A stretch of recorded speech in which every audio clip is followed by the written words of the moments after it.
গৌৰৱ গগৈ ইক' sensitive zone নে economic zone এই কথাটোৱে নাজানে। তেওঁ প্ৰথমতে ইক' চেঞ্চিটিভ জ'নটো পঢ়ক।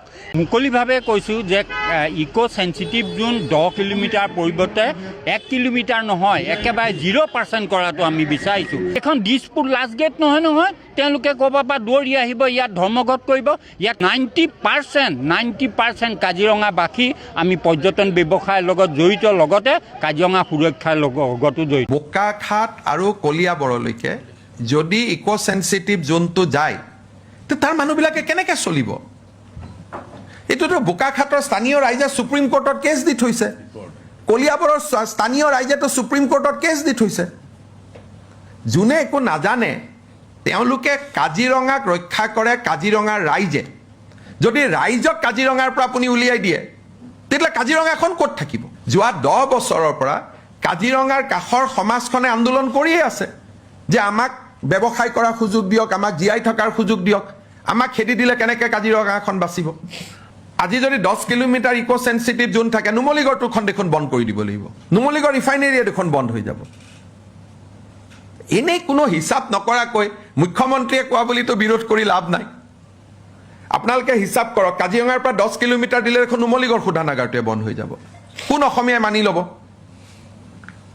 গতিকে এনে অলাগতিয়াল বিতৰ্ক কৰিব নালাগে। ইক' চেঞ্চিটিভ জোন 1 পৰা 3 কিলোমিটাৰ হয়, এইটোৱে সুপ্ৰিম কোৰ্টৰ জাজমেণ্ট।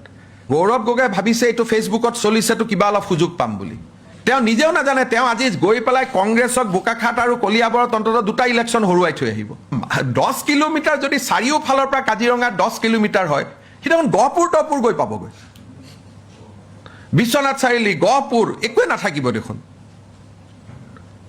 কাজিৰঙাখন উত্তৰ পাৰে আছে বিশ্বনাথ ঘাটলৈকে, তাৰ পৰা যদি 10 কিলোমিটাৰ কম্পাছ মাৰি দিয়ে তে গহপুৰ, বিশ্বনাথ চাৰিআলি একোৱে নাথাকিব দেখোন। কাজিৰঙা মানেতো কহৰা নহয়, কহৰাৰ পৰাতো 10 কিলোমিটাৰ কোৱা নাই, সীমাৰ পৰা 10 কিলোমিটাৰ কৈছে। তেওঁলোকৰ বিশ্বনাথ চাৰিআলি, গহপুৰ একোৱে নাথাকিব। এনেই আৰু এটা মই ক'লো বুলিয়ে বিৰোধিতা কৰিব নালাগে নহয়। আচলতে গৌৰৱ গগৈক আমি ধিক্কাৰ জনাইছোঁ। গৌৰৱ গগৈ ইক' চেঞ্চিটিভ জ'ন নে ইকনমিক জ'ন এই কথাটোৱে নাজানে। তেওঁ প্ৰথমতে ইক' চেঞ্চিটিভ জ'নটো পঢ়ক। ইক' চেঞ্চিটিভ জ'নটো হ'লে মানে আমাৰ দাঁতিকাষৰীয়া অঞ্চলৰ ৰাইজৰ কি ক্ষতি হ'ব। আমাৰ ইয়াত 3-4টা পৰ্যায়ক্ৰমে হ'ব, যিকোনো ধৰণৰ আমাৰ ইয়াত সমস্যাৰ সন্মুখীন হ'ব পাৰে। সেই সমস্যাৰ সন্মুখীন হোৱাৰ ক্ষেত্ৰত তেওঁ কালি যিধৰণে 10 কিলোমিটাৰ ইক' চেঞ্চিটিভ জ'ন ঘোষণা কৰিবৰ কাৰণে তেওঁ কহৰাত প্ৰতিবাদী কাৰ্যসূচী গ্ৰহণ কৰিছে, তেওঁক আমি ধিক্কাৰ জনাইছোঁ।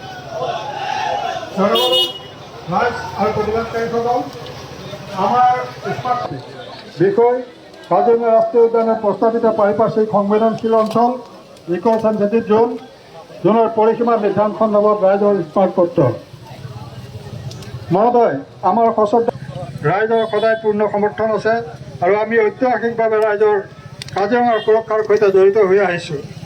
কিন্তু একে সময়তে প্ৰস্তাৱিত ইক' চেঞ্চিটিভ জোনৰ কিছুমান নীতি নিয়মে স্থানীয় জনসাধাৰণৰ স্বাভাৱিক জীৱন যাত্ৰা, কৃষি, মাটি বাৰী ক্ৰয় বিক্ৰয় আৰু মৌলিক বিকাশমূলক কাম কাজত তীব্ৰ বাধাৰ সৃষ্টি কৰাৰ আশংকাই সমগ্ৰ অঞ্চলটোত এক অনিশ্চয়তা আৰু চিন্তাৰ পৰিৱেশ সৃষ্টি কৰিছে। আমাক চিন্তিত কৰা ইক' চেঞ্চিটিভ জোনৰ কিছুমান প্ৰধান বাধা নিষেধ। কাজিৰঙাৰ সুৰক্ষাৰ স্বাৰ্থত ইক' চেঞ্চিটিভ জোনৰ প্ৰয়োজন আছে, আমি সেইটো নুই কৰিব নোৱাৰোঁ। কিন্তু আমাৰ এটা দাবী হৈছে যে কাজিৰঙাৰ কাষত যি খিলঞ্জীয়া লোকসকল আছে, সেই খিলঞ্জীয়া লোকসকল তাত 1 কিলোমিটাৰ ৰেডিয়াছৰ ভিতৰত সেই খিলঞ্জীয়া লোকসকল পৰি যায় কাজিৰঙা ৰাষ্ট্ৰীয় উদ্যানৰ। এতিয়া কথা হ'ল 1 কিলোমিটাৰ বা 3 কিলোমিটাৰলৈ যদি এই ইক' চেঞ্চিটিভ জোন সম্প্ৰসাৰণ কৰা হয়, তেতিয়াহ'লে আমাৰ যি খিলঞ্জীয়া লোক আছে, এই খিলঞ্জীয়া লোকসকল কিন্তু বহুত বিপদত পৰিব। এতিয়া আমি এইটো দাবী উত্থাপন কৰিছোঁ যে কাজিৰঙাৰ কাষৰ যিসকল খিলঞ্জীয়া লোক আছে, এই খিলঞ্জীয়া লোকসকলৰ যিখিনি ঠাই আছে তাত যাতে 0 কিলোমিটাৰ হয়, আৰু বাকী যিসকল অনাবাসিক স্থান আছে বা বনাঞ্চল আছে, সেই স্থানখিনিত 1 কিলোমিটাৰ ইক' চেঞ্চিটিভ জোন ধৰিলে আমাৰ কোনো আপত্তি নাই বুলি আমি দাবী উত্থাপন কৰিছোঁ। আৰু সেই সূত্ৰে আজি সদৌ কুঠৰি অঞ্চলৰ বৃহত্তৰ অঞ্চলৰ ৰাইজ একত্ৰিত হৈ ইয়াৰ প্ৰতিবাদত আমি আজি এই পদযাত্ৰা কৰিছোঁ। আমাৰ মূল দাবী, আমাৰ যি জনবসতিপূৰ্ণ এলেকা আছে, এই জনবসতিপূৰ্ণ এলেকাত 0 কিলোমিটাৰ পৰিসীমা হ'ব লাগে। আৰু বাকী যি জনবসতিপূৰ্ণ এলেকা তাত নাই বা বনাঞ্চল আছে তাত 1 কিলোমিটাৰ হ'লে আমাৰ কোনো আপত্তি কৰিবলগীয়া নাই। মুকলিভাৱে কৈছোঁ যে ইক' চেঞ্চিটিভ জোন 10 কিলোমিটাৰ পৰিৱৰ্তে 1 কিলোমিটাৰ নহয়, একেবাৰে 0% কৰাটো আমি বিচাৰিছোঁ। কাৰণ কাজিৰঙাবাসী ৰাইজে সদায় জন্তুৰ লগত সহবাস কৰিবলৈ আজি 100 বৰ্ষ পূৰণ কৰিলে। কাজিৰঙা ৰাষ্ট্ৰীয় উদ্যান আজি 100 বৰ্ষ সম্পূৰ্ণ হ'ল আৰু আজিলৈকে কাজিৰঙাবাসী ৰাইজে সেই কাজিৰঙা ৰাষ্ট্ৰীয় উদ্যানৰ বনৰীয়া জন্তুৰ লগত সহবাস কৰিছে আৰু সুৰক্ষাৰ কাৰণে উদ্যান কৰ্তৃপক্ষ তথা চৰকাৰৰ লগত সহযোগ কৰি আছে। আমি যোৱাকালি দেখিবলৈ পাইছোঁ আপোনালোকৰ মিডিয়াৰ যোগে যে অসমৰ মাননীয় প্ৰদেশ কংগ্ৰেছৰ সভাপতি গৌৰৱ গগৈ ডাঙৰীয়াৰ নেতৃত্বত কঁহৰাত আহি পেলাই যি তেওঁলোকে 10 কিলোমিটাৰ ইক' চেঞ্চিটিভ জোনৰ ছাপৰ্টত অৱস্থান ধৰ্মঘট কৰিলে, এই ধৰ্মঘটক আমি গৰিহণা দিছোঁ। কাৰণ আৰু আমাৰ কাজিৰঙাবাসীৰ সকলোৰে প্ৰায় 100% লোকৰ 1 কিলোমিটাৰ ছাপৰ্ট আছে। তেওঁলোকে এইখন দিছপুৰ লাষ্ট গেট নহয়, তেওঁলোকে ক'ৰবাৰ পৰা দৌৰি আহিব, ইয়াত ধৰ্মঘট কৰিব। ইয়াত কাজিৰঙাবাসীৰ কাৰো সমৰ্থন নাই। আমি 90% কাজিৰঙাবাসী আমি পৰ্যটন ব্যৱসায়ৰ লগত জড়িত, লগতে কাজিৰঙা সুৰক্ষাৰ লগতো জড়িত।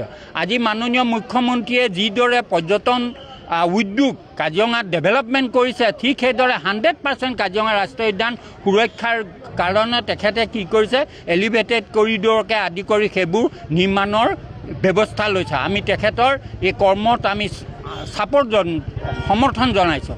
আৰু গৌৰৱ গগৈয়ে এই জাগিৰোডত এইটো কি ছেমি কণ্ডাক্টৰ কিয় আহিলে সেইটোকে তেওঁ বিৰোধিতা কৰিছে।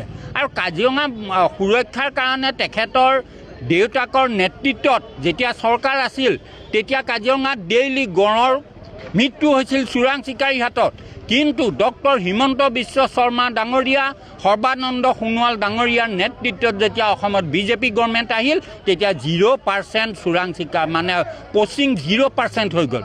কেনেকৈ তেখেতসকলে সুন্দৰভাৱে কাজিৰঙা সুৰক্ষাৰ কাৰণে যৎপৰোনাস্তি চেষ্টা চলাইছে আৰু ইয়াত আমি কাজিৰঙাবাসী ৰাইজ হিচাপে আমি সম্পূৰ্ণ সমৰ্থন কৰোঁ। আৰু আমি মাননীয় মুখ্যমন্ত্ৰী মুকলিভাৱে অনুৰোধ জনাইছোঁ, 1 কিলোমিটাৰ নহয়, আপুনি 0% কৰি পেলাই ইক' চেঞ্চিটিভ 0% কৰি পেলাই আপুনি ঘোষণা কৰক।